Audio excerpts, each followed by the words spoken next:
Nirja Podar. This video today has been inspired by a client of mine. She recently got married and things are not working out that well. She called up, she said, I'm weak, I need strength, I have no choices left in life, and I just don't know what to do. During the course of the session, she realized she wasn't weak. She didn't require strength. All she needed to recognize is that one always has choice.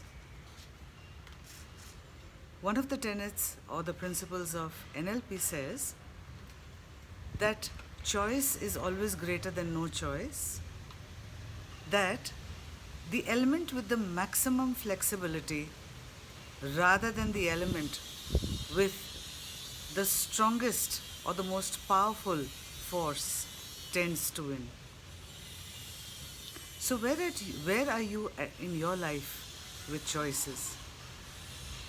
Gary of Access Consciousness says, choice comes before awareness.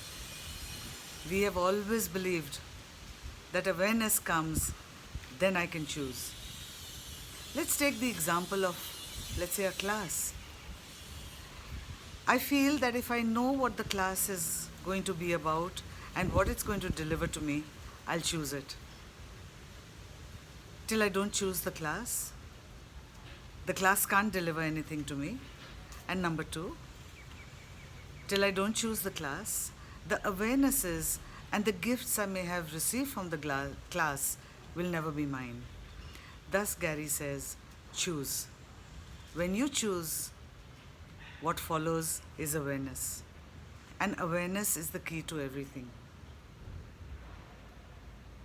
We never not have choice.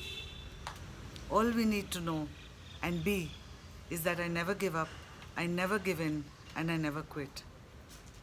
If I'm stuck somewhere in my life, I just know that I need to look for some tools, some help to get out of that immediate, to make a choice, to choose differently. And that is the beauty. All you need sometimes also is somebody who's not involved or emotionally entangled in your story to show you that there may be another option possible. Choose what creates your life rather than what destroys your life. All you have to do is ask, if I choose this, will my life be greater? For the option B, if I choose this, will my life be greater?